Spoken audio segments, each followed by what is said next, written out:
जोहार, जय मुनि निवासी में संकेत और आप देख रहे हैं एमएन टीवी। केंद्रीय बजट 2023-24 को पेश हुए लगभग 15 दिनों का समय बीत चुका है। इन दिनों में आपने तमाम सूत्रों से बजट 2023 के बारे में जानकारी इकट्ठा की होगी। अगर आपके जानकारी के स्रोत टीवी और अखबार है, यानी आप टीवी और अखबार पर ज्यादा भरोसा करते हैं, तो ये दावे के साथ कहा जा सकता है कि आपके पास सही जानकारी इकट्ठा नहीं हुई है। आपके पास यही जानकारी इकट्ठा हुई है कि इस बजट से अमृतकाल शुरू हो गया है। यह बजट मोदी जी का मास्टर स्ट्रोक है और इससे 2024 में होने वाले लोकसभा चुनाव में फिर एक बार भाजपा की यानी नरेंद्र मोदी की जीत होगी, भाजपा की सरकार बनेगी। पर यह सही नहीं है। हम आपको बताएंगे कि बजट में देश के बड़े तबकों को क्या मिला है। यह बड़ा तबका किसानों का है, यह बड़ा तबका ओबीसी का है, यह बड़ा तबका बेरोजगारों का है और यह बड़ा तबका छात्र छात्राओं का है। इनके लिए आरएसएस संचालित भाजपा की केंद्र सरकार ने क्या दिया है, यह जाने बगैर इस बजट को मास्टर स्ट्रोक कहना या यह मान लेना कि अब से अमृतकाल शुरू हो गया है, गलत होगा। सबसे पहले हम बात करेंगे देश के अन्नदाता किसानों की।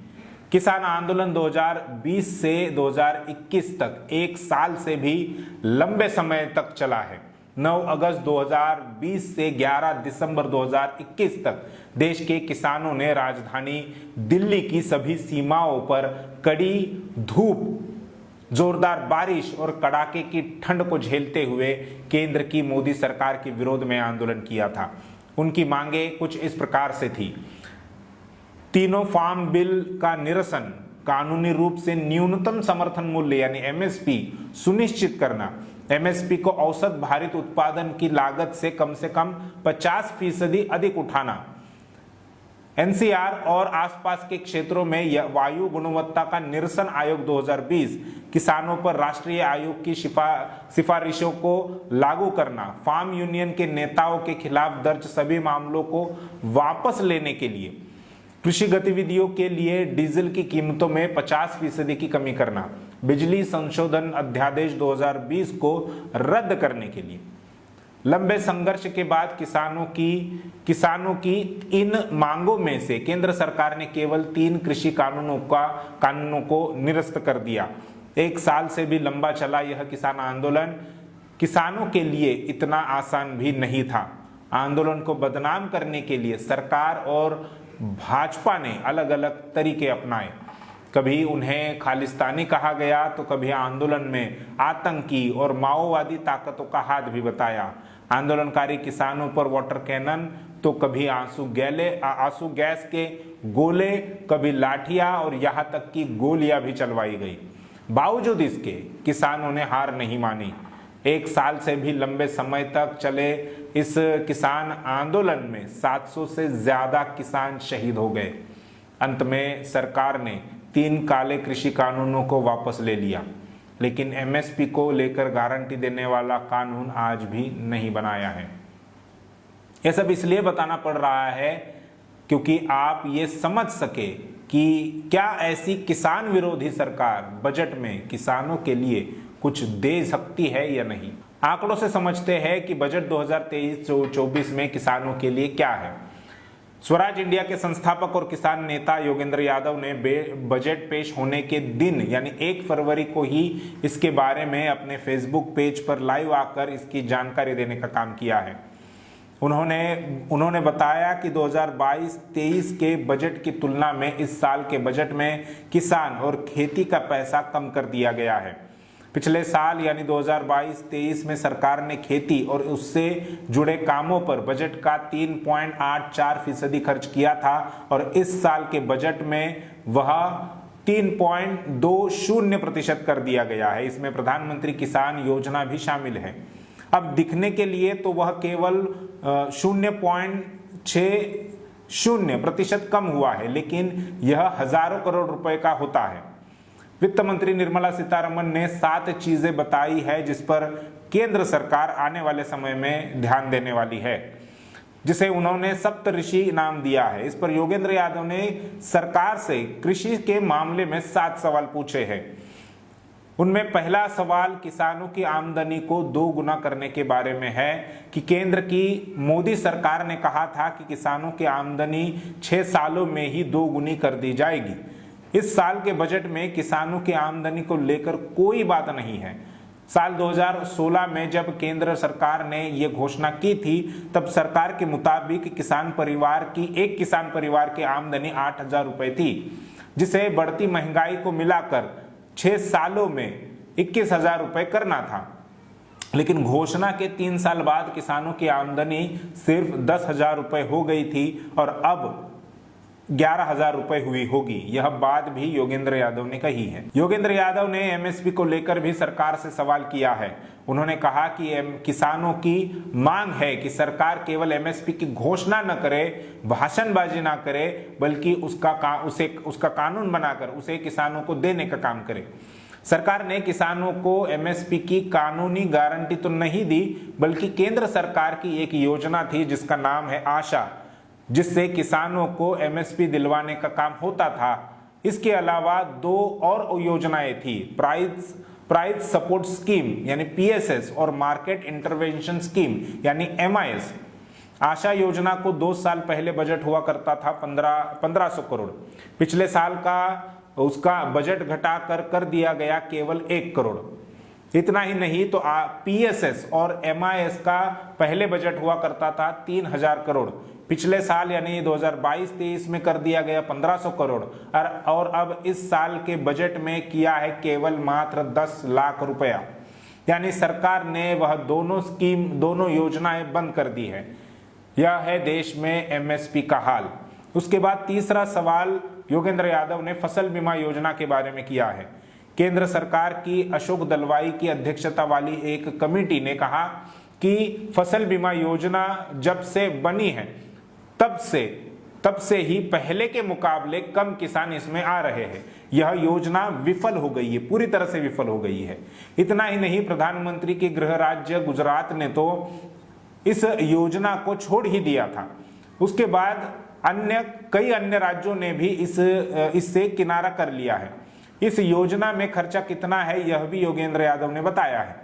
पिछले साल इसमें 15,500 करोड़ रुपयों का खर्चा था। इस साल उसे बढ़ाने की बजाय सरकार ने उसे 13,625 करोड़ रुपए कर दिया है, यानी घटा दिया है। मनरेगा की बात करते हुए योगेंद्र यादव ने बताया कि मनरेगा को पिछले साल सरकार ने 73,000 करोड़ रुपए रखे थे, लेकिन 90,000 करोड़ रुपए से भी ज्यादा खर्च करने पड़े। खर्चा ज्यादा हुआ जितना रखा था। इसके बावजूद भी इस साल के बजट में सरकार ने मनरेगा का बजट घटाकर 60,000 करोड़ रुपए कर दिया है। मनरेगा वह स्कीम है जिसका ज्यादातर फायदा खेतीहर मजदूरों को होता है, लेकिन सरकार ने उसके बजट को भी कम कर दिया गया है। इसके बाद प्रधानमंत्री सम्मान निधि योजना का बजट पिछले साल 68,000 करोड़ रुपए था, उसे घटाकर इस साल कर दिया है 60,000 करोड़।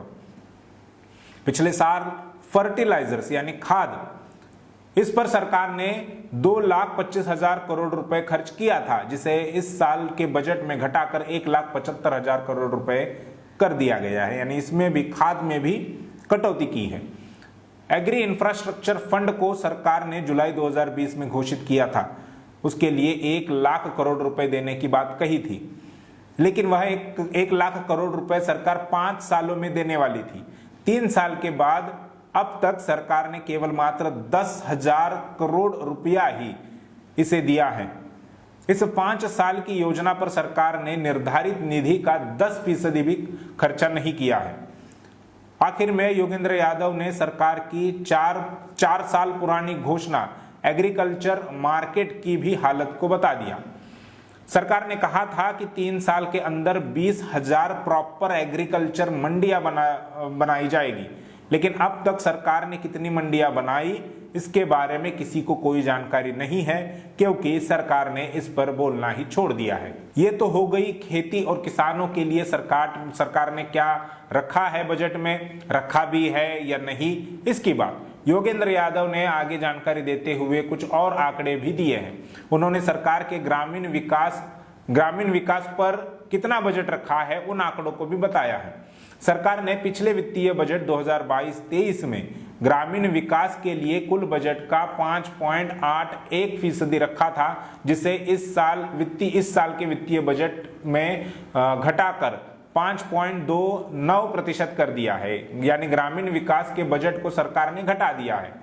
वही अगर स्वास्थ्य की बात करें तो पिछले बजट में था 2.20% और इस बजट में इसे कर दिया है 1.98%। दूसरी ओर शिक्षा के लिए पिछले बजट में 2.64% था, तो इस साल के बजट में 2.51% कर दिया है। और इसमें से भी ज्यादा पैसा जो है उच्च शिक्षा पर खर्च कर दिया जाएगा। प्राथमिक शिक्षा को सरकार ने हवा में छोड़ दिया है। 1964 में बने राष्ट्रीय शिक्षा के लिए बने कोठारी आयोग से लेकर अब तक के सभी जानकारों एवं अलग अलग आयोगों ने शिक्षा पर कम से कम 6% खर्च करने की बात कही है, लेकिन सरकारें, फिर चाहे वो कांग्रेस की हो या भाजपा की, हर साल शिक्षा का बजट जो है वो कम करते आ रही है, जिससे भारत में शिक्षा की स्थिति बद से बदतर हो रही है। 2014 में सत्ता पर आसीन होने के बाद प्रधानमंत्री नरेंद्र मोदी ने स्वच्छ भारत अभियान की घोषणा की थी, जिसके बाद खुद प्रधानमंत्री और उनका सारा मंत्रिमंडल रास्ते पर झाड़ू लेकर सफाई करते दिखा था। वह सब तो ठीक था, लेकिन स्वच्छ भारत अभियान के लिए बजट में कितना पैसा रखा गया है, यह ही असली सवाल। बात करें 2022-23 के बजट की, तो पिछले साल 13,953 करोड़ का बजट रखा था, जिसे अब घटाकर 7,192 करोड़ कर दिया गया है। दूसरी ओर 2017 के बाद के 5 सालों में सीवर टैंक में मरने वाले सफाई कर्मियों की संख्या 400 से ज्यादा है। आज भी सफाई कर्मियों के लिए पर्याप्त मात्रा में न सुविधाएं उपलब्ध है और न ही उनका पुनर्वास और न ही कल्याण। यह दावा है सफाई कर्मचारी आंदोलन के नेता बेजवाड़ा विल्सन का। उनके मुताबिक वित्त मंत्री निर्मला सीतारमण का manhole to machine hole का जो दावा है वो शब्दों की कलाबाजी भर है। भले ही प्रधानमंत्री नरेंद्र मोदी सफाई कर्मियों के पांव धोए या खुद झाड़ू लगाए, सफाई कर्मियों का कल्याण तो बजट में प्रावधान करने से ही होगा, जो इस साल के बजट में भी कहीं दिखाई नहीं देता। इसलिए एक बड़ा तबका मोदी सरकार से नाराज ही चल रहा है। बात करें देश से बेरोजगारी खत्म करने की मोर्चे की, तो उसमें आरएसएस संचालित केंद्र की भाजपा सरकार विफल हो रही है। Centre for monitoring Indian economy यानी CMIE के आंकड़ों के अनुसार ये खुलासा हो गया है कि शहर में बेरोजगारी दर नवंबर 2022 में 8.9% से बढ़कर दिसंबर में 10% हो गई है, जबकि इसी अवधि में ग्रामीण बेरोजगारी दर 7.55% से घटकर 7.44% हो गई है। केंद्र सरकार के अलग अलग मंत्रालयों और विभागों में लगभग 9,80,000 पद रिक्त है, खाली है। यह जानकारी राज्यसभा में पूछे गए एक सवाल के जवाब में सामने आई है। भारतीय जनता पार्टी के वरिष्ठ नेता और सांसद सुशील कुमार मोदी ने यह सवाल पूछा था। उन्होंने केंद्र सरकार की तरफ से हर साल 10 लाख लोगों को रोजगार दिए जाने के संबंध में आंकड़े पेश करने के लिए कहा था। साथ ही साथ अलग अलग विभागों का अलग अलग डेटा भी मांगा था। आरक्षित वर्गों के लिए यानी SC, ST, OBC के लिए भी अलग से डेटा की मांग की थी। केंद्र सरकार की तरफ से कार्मिक, लोक शिकायत और पेंशन मंत्रालय के राज्य मंत्री डॉक्टर जितेंद्र सिंह ने जवाब दिया। उन्होंने अलग अलग विभागों में खाली पदों का डेटा पेश किया। इस डेटा के मुताबिक डिफेंस, रेलवे और गृह मंत्रालय में लाखों पद खाली है। रेलवे में जहां 2,93,943 पद खाली है, वहीं गृह मंत्रालय में 1,43,536 पद खाली है। दूसरी ओर डिफेंस में 2,64,706 पद खाली पड़े हैं। हर साल 2 करोड़ रोजगार उपलब्ध कराने के नारे के साथ सत्ता में आई हुई आरएसएस की भाजपा सरकार ने नए रोजगार निर्माण करने के लिए तो कोई काम नहीं किया, बल्कि जो नौकरियां पहले से ही उपलब्ध थी उन्हें भरने के लिए भी कोई प्रयास नहीं किया है।